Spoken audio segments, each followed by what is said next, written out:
Sometimes when you're running a business, marketing can start to feel really frustrating and exhausting. You wind up spending hours and hours and hours creating Instagram posts or figuring out captions or what email to write, and nothing seems to land. And on top of that, you have a bunch of additional service providers and coaches and everyone telling you you just need this one product or this one system or this one thing to make it easier, and that is where you will find success. And so you buy in and you're doing this thing over and over again and still aren't getting results. But here's the deal. You don't always need a new tool or a new technique in order to find success in the business. In fact, in a lot of instances, it's not even necessarily your consistency, visuals, or even sometimes your messaging that's not hitting the mark. It's more about how your buyers feel, you feel about them. You see, buyers don't buy from you when they understand you. They will buy and customers will buy when you understand them and they feel that. And in this video, I am going to show you how you can start reframing the way that you are viewing your customers so that they feel that understanding from you so that they are ready and comfortable to buy.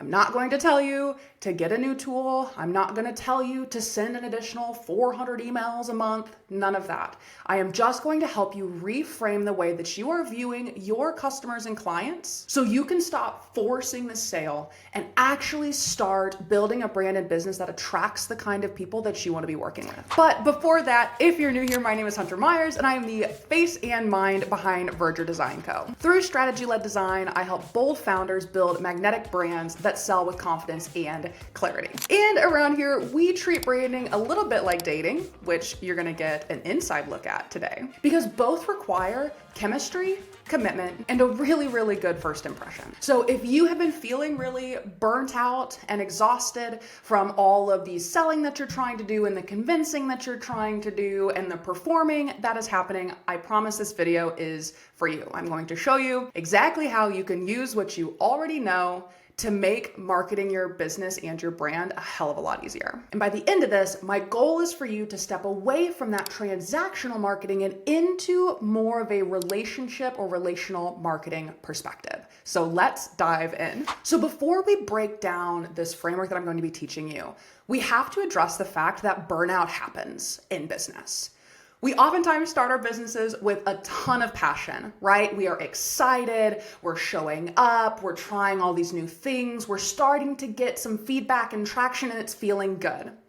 Until suddenly we realize that not only are we the founder, maybe the service provider, but then we also have to do everything else in the business. We've got to be the accountant, we've got to be the bookkeeper, we've got to be the salesperson, which I find a lot of people are uncomfortable with. We've got to be the client management team. All of that. And eventually you find yourself juggling a million balls, from posting on social media to going to networking events to updating your website, all of the things. You're wore out, you're not getting results, and your business now starts to feel like a chore. Folks, that is burnout. And I want to let you know right now, if you are experiencing it, this is very normal in the business space, okay?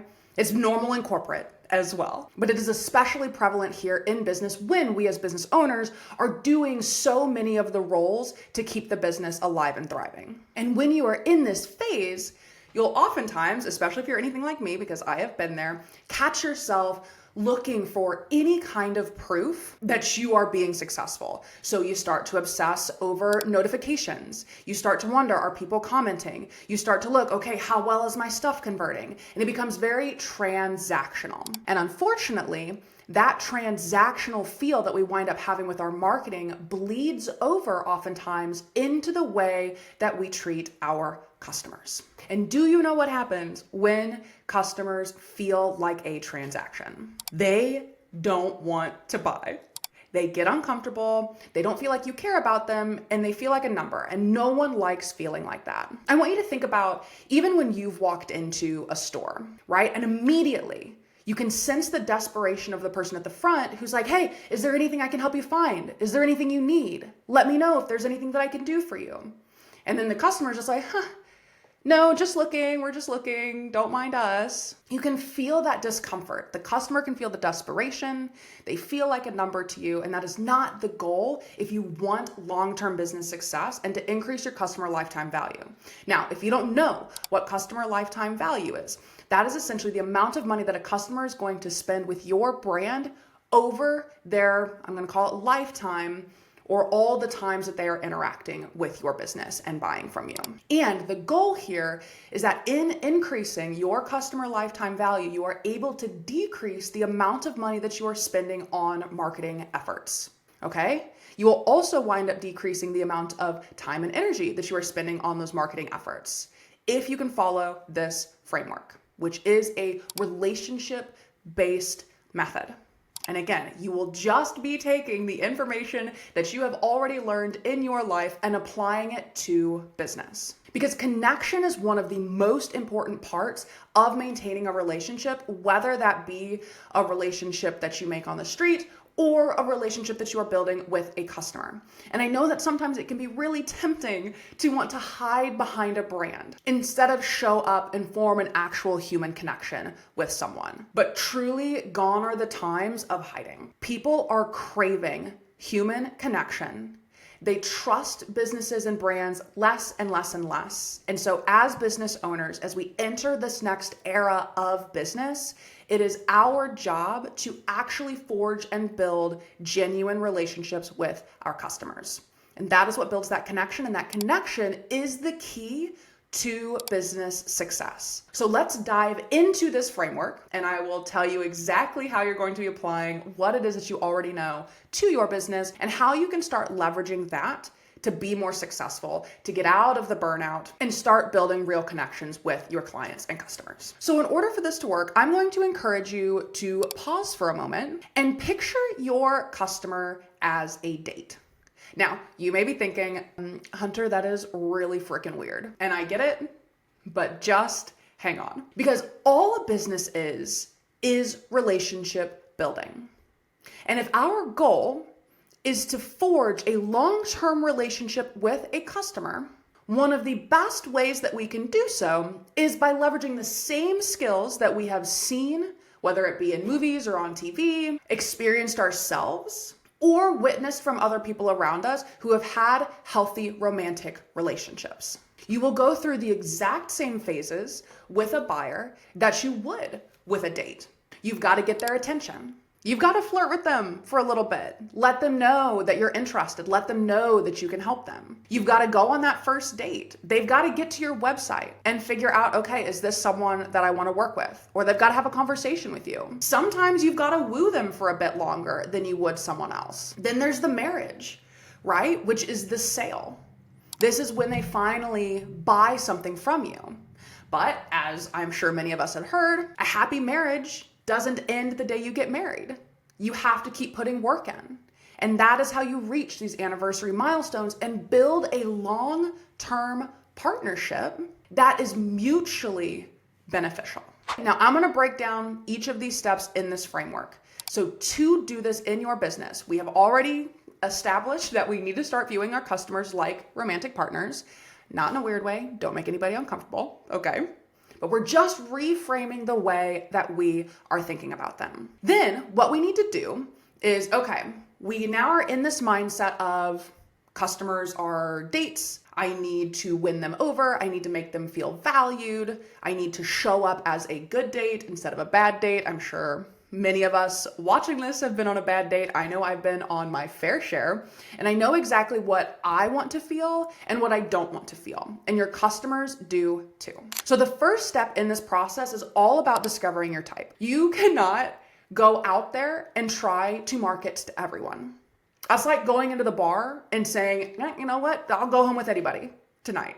It just is what it is. I'll go home with anybody. That's not a good look for you. It oftentimes is not super successful, and it doesn't leave you with the best kinds of clients or the best experiences. Instead, you have to get specific on who it is you are targeting. And when you can do that, you can then start showing up in the places that your type will be at. Number 2 is all about creating chemistry.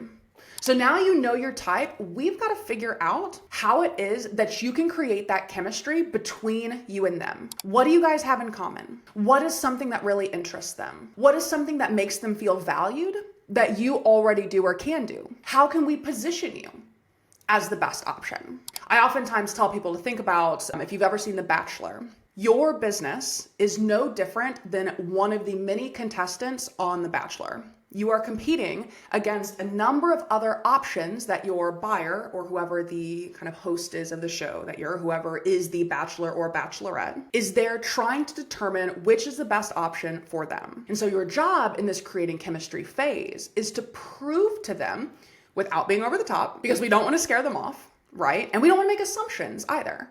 But you're just there to prove to them and show them that you are the right choice to solve their problems or to get them to that place that they're wanting to go. Once you've done that, you know who you're targeting, you know what makes you different, you know how to position yourself. Then it is all about setting the mood. You have attracted them, they have a feel for you, but now we need to get them to that marriage phase.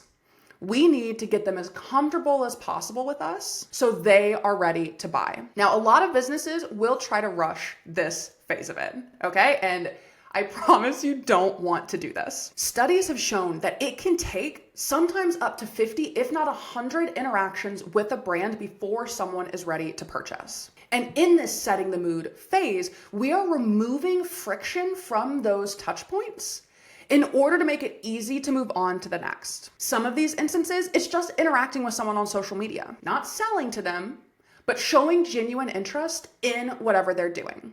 Maybe it's sharing a resource. Maybe it's posting in a group where your ideal clients are hanging out. Maybe it's creating an FAQ video, posting it on YouTube so that anyone who is searching for solutions to whatever problems you solve can find you and get their questions answered. There are so many steps that you can go through in this setting the mood phase that will prepare your buyer for a comfortable and smooth journey. You may have heard buyer journey.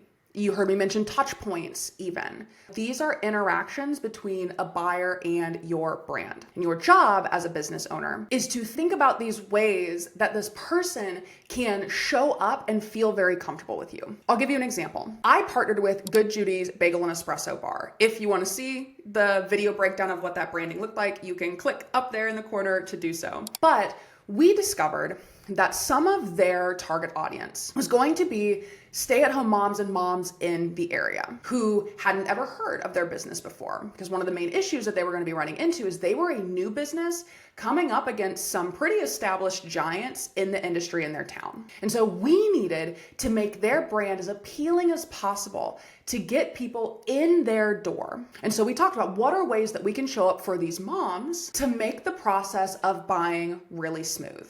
And so we came up with a number of ideas. Number one was absolutely showing up on mom blogs, like pitching stories to local mom bloggers so that they would mention that Good Judy's was a great place to go and get a drink. We talked about finding ways to incorporate a bit of a child-friendly experience, or also potential opportunities to make the picking up of a coffee, so let's say that the person ordered online, as easy as possible, because it's not always easy to go into a store with a bunch of children. Some other ideas that we had is, what are ways that we can market your Good Judy's drinks and bagels as an addition to what these moms are already doing? Can we talk about them at school pickups? Can we talk about them at soccer practice? Can we present these products, so again, the bagels and the coffee, in areas where these buyers are already at or where they envision themselves? And in doing so, we smoothed out the buying process and made it very, very easy for this ideal client to say yes to checking out Good Judy's. And the really exciting thing, our hard work absolutely paid off as they have won multiple awards for their business since launching. Now, those are the first three phases, but as I mentioned,